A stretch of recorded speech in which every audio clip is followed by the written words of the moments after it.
Hello,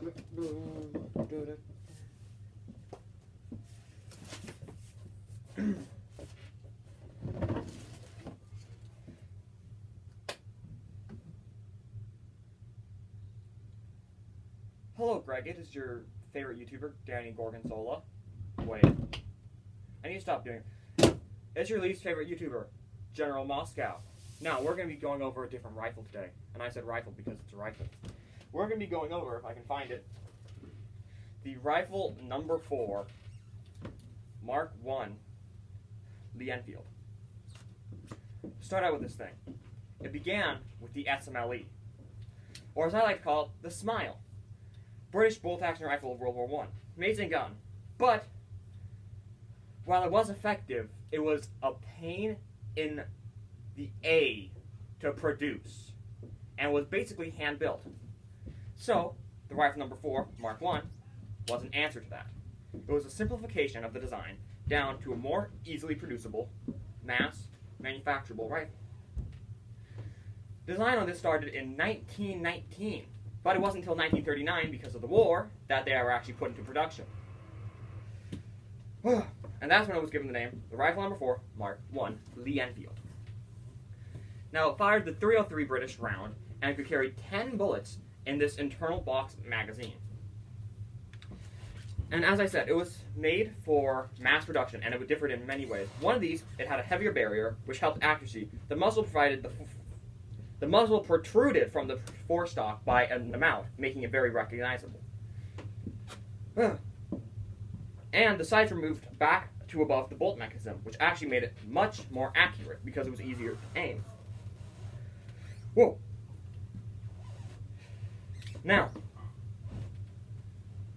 it even had a spike bayonet, which wasn't liked by the troops because they preferred the actual nice bayonet, but it was easier to produce and easier to just clip on, which is why it was used. The first Mark I's were issued in 1940 and therefore started supplementing the older SMLE models.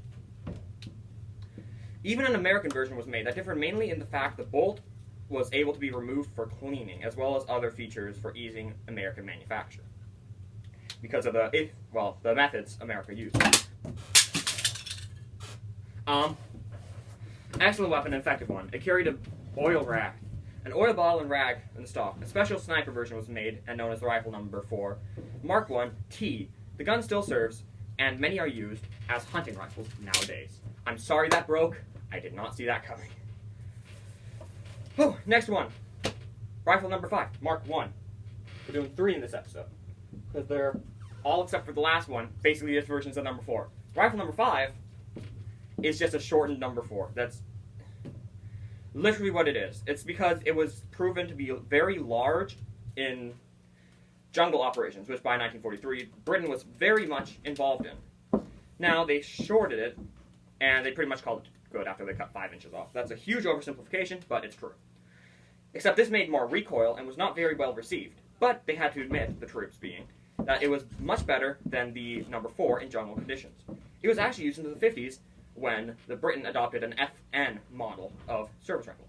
They can be still found in parts of Africa and the Middle East. Rifle number 5, Mark I. Also known as the Lisle Carbine if you play Battlefield 5, which is the worst battlefield I played yet. My favorite rifle of World War I, the Lisle Carbine. Now this thing, to start out, in 1943, an engineer for the Ministry of Aircraft Production, William Godfrey de Lisle, patented a silencer for a 5.59 or 0.22 inch rifle, and this attracted the attention of people working on the commando raids taking place over the European coasts at the time. Now, of course, those were night raids usually, where they drop in with paratroopers, and they'd have to take out targets, which was hard to do when your rifle sounded like an effing explosion. So, further modifications were made to the gun, so it became a butt-effed, or butt-screwed, SMLE chambered in 45 ACP, and it used 1911 magazines. The bolt was kept, but it used 1911 pistol magazines.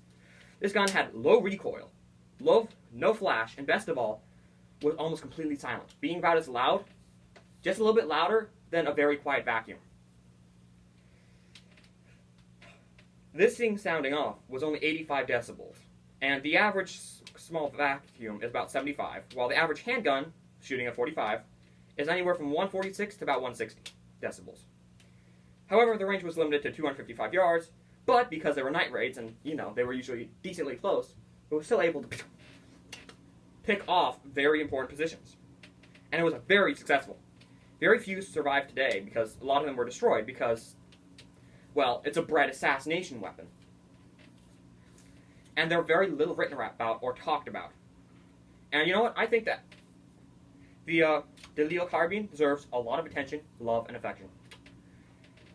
Now, that's all for this video, where I included 3 guns in a record amount of time, because it's not about 5 hours long as all my other videos seem they are.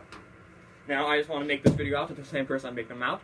This video is for Aro Monoliba, ich liebe dich. And for the audience, I would like to remind you, there is that one video I have where you wanted the,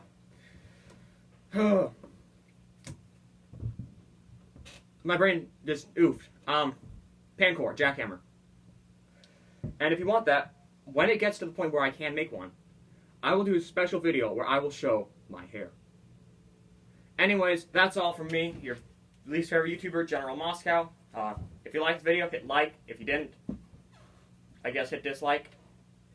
Do whatever makes you happy. You don't have to do anything. And if you're feeling generous, hit that subscribe button. It really helps me out. Anyways, I just wanted to say thank you for watching, and have an effing good day.